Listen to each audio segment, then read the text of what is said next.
Alhamdulillahilladzi hadana li hadza wa ma kunna linahtadiya laula an hadanallah. Asyhadu an la ilaha illallah wa asyhadu anna Muhammadan abduhu wa rasuluh. Allahumma shalli ala sayyidina Muhammad wa ala alihi wa sahbihi rasulillahi ajma'in. Jemaah zuhur rahimakumullah. Semua manusia yang hidup di muka bumi ini ingin mendapatkan kebahagiaan, ketenangan, dan kesuksesan. Allah SWT Halik yang telah menciptakan bumi dan langit beserta isinya termasuk kita manusia telah menetapkan, Allah letakkan kebahagiaan dan ketenangan itu dalam iman yang sahih, amal yang saleh. Sejauh mana kita berikhtiar, berusaha untuk menjalankan perintah-perintah Allah, sejauh itu pula nanti akan kita rasakan yang namanya kebahagiaan tersebut, baik dunia maupun akhirat. Konstruksinya adalah bagaimana kita nak dapatkan kebahagiaan tersebut, maka kita harus memahami apa tujuan hidup kita, apa keperluan hidup kita.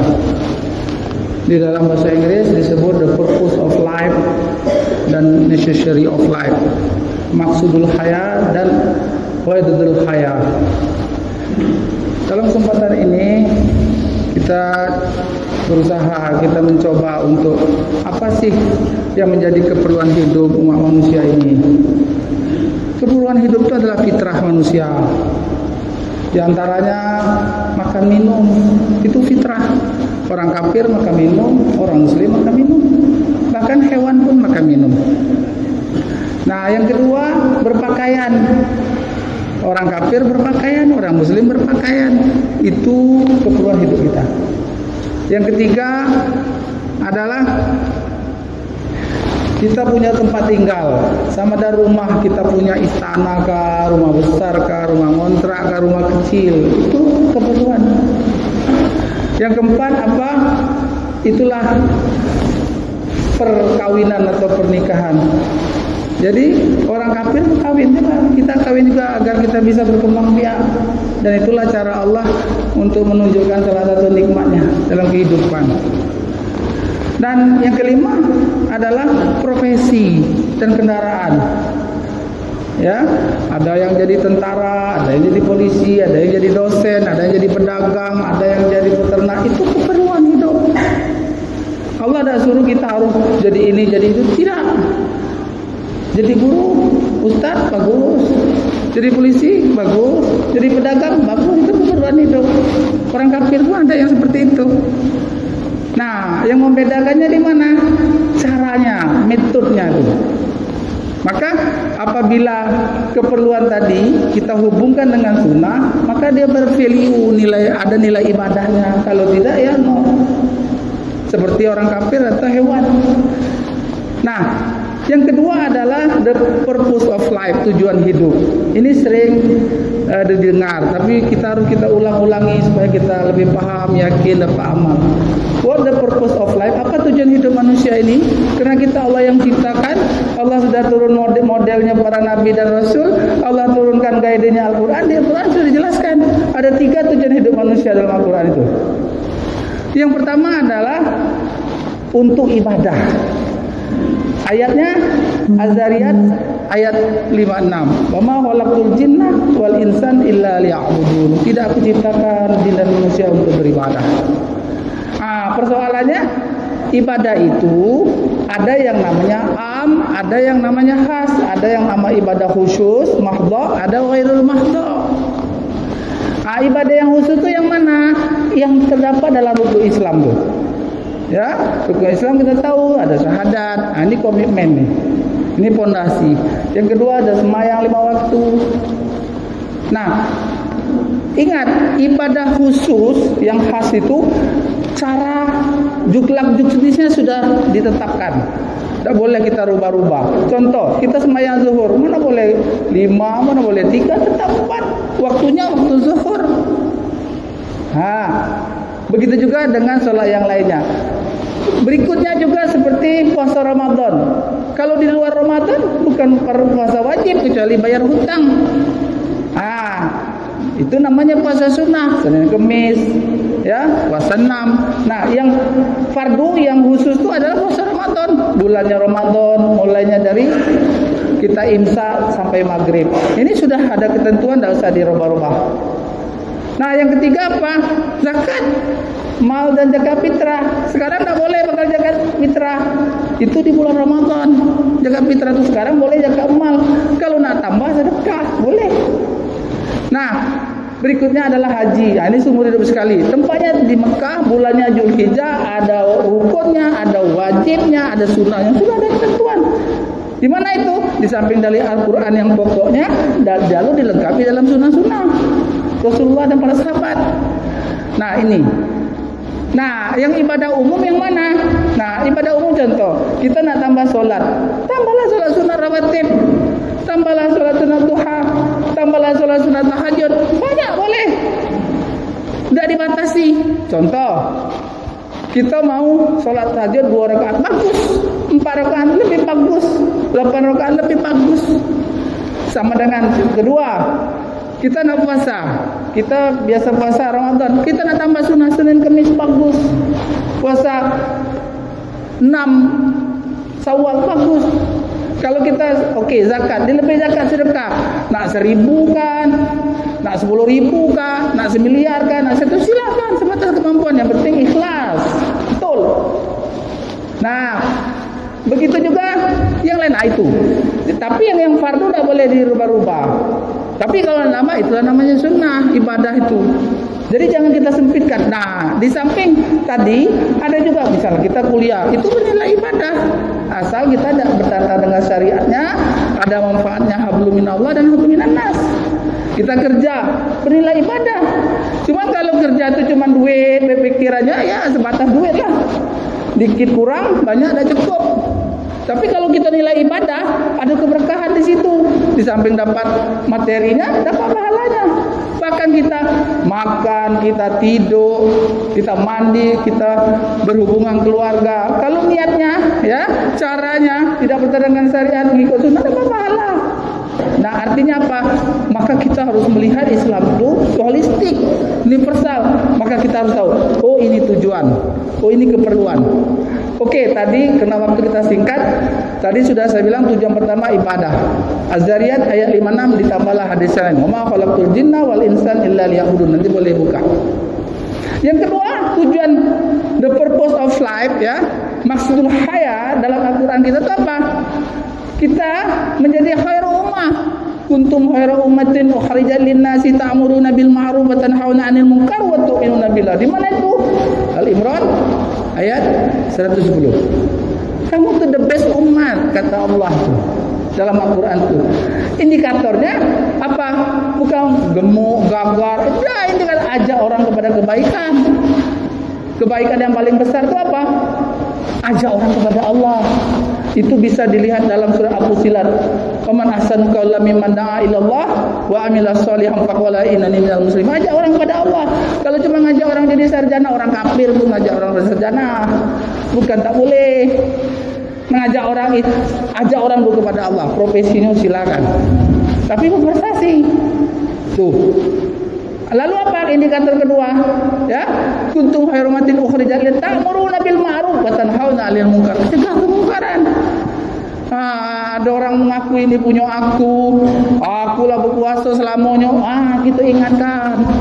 Banyak sejarah dalam Al-Quran tuh, orang-orang yang otoriter, orang-orang mengadakan penyimpangan-penyimpangan itu di dunia terkenyang, di akhirat sengsara. Sudah itu sudah fitrah tuh. Makanya Al-Quran itu bukan hanya bacaan tapi guidance, petunjuk.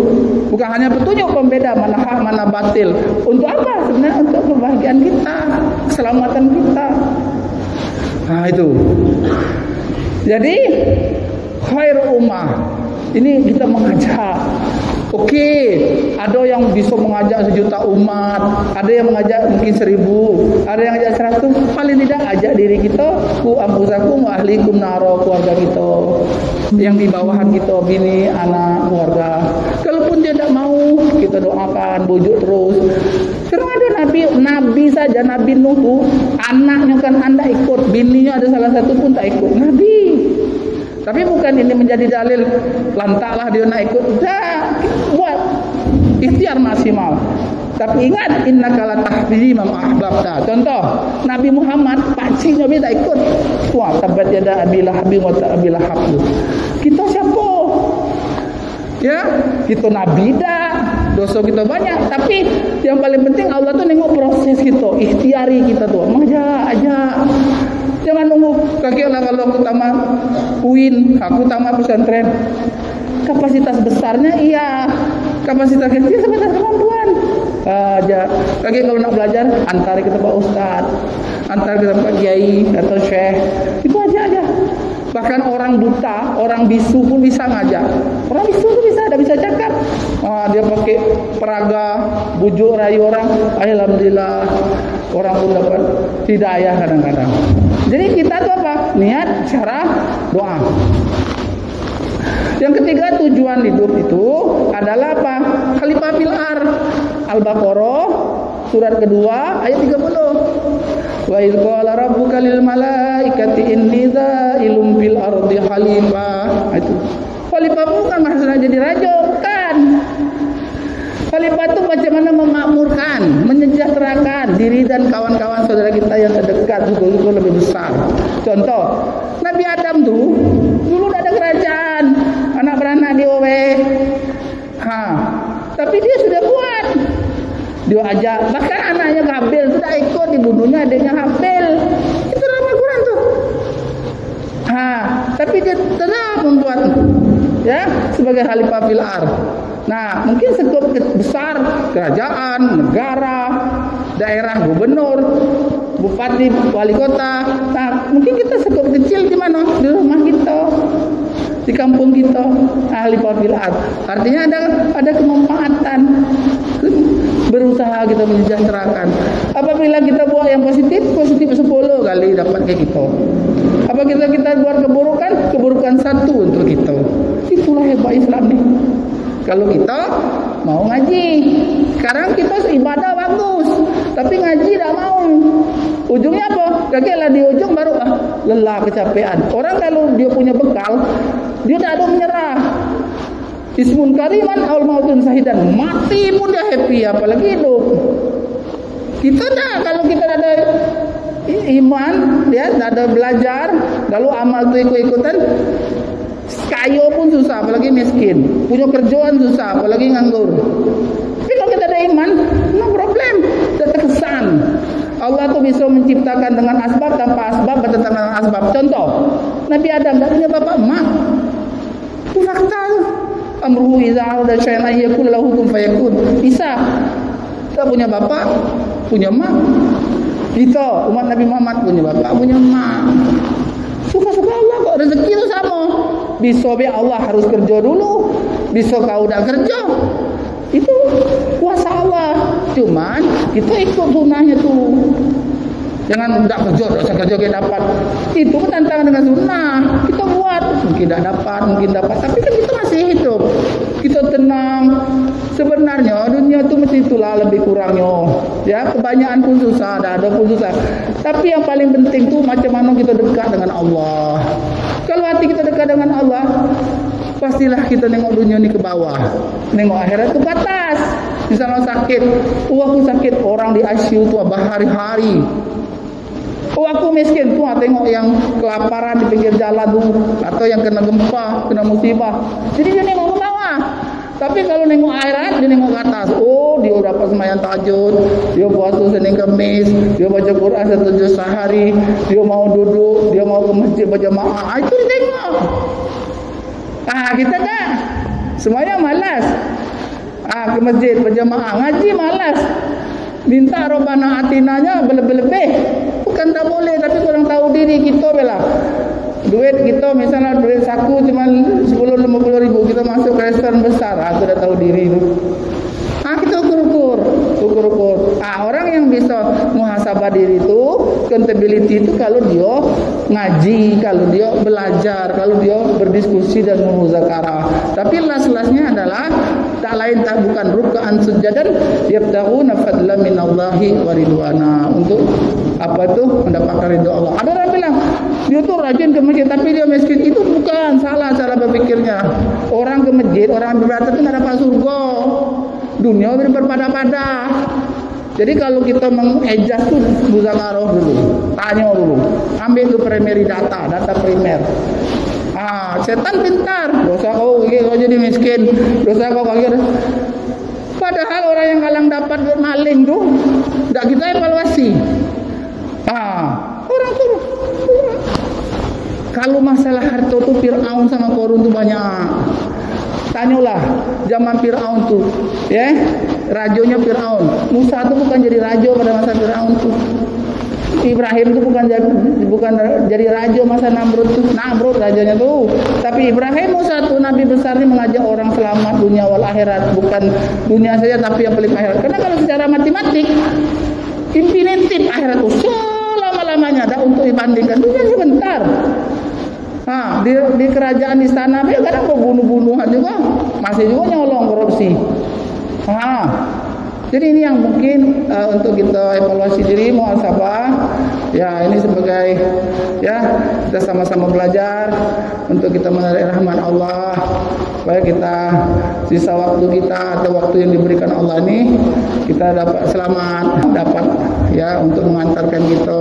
Allah beri hidayah, Allah beri ampunan, Allah beri ridhonya, sehingga akhir hayat kita sebagaimana kita sering berdoa, Allahumma inni as'aluka husnul khatimah, Allahumma rzuqni taubatan nasuha qabla al-maut, ya muqallibal qulub tsabbit qalbi ala dinik. Inilah yang dapat kami sampaikan, yang benar datang dari Allah, yang salah kekurangan kami. Subhanallah bihamdihi, subhanallah bihamdika, la ilaha illa anta, astaghfiruka wa atubu ilaik. Assalamualaikum warahmatullahi wabarakatuh.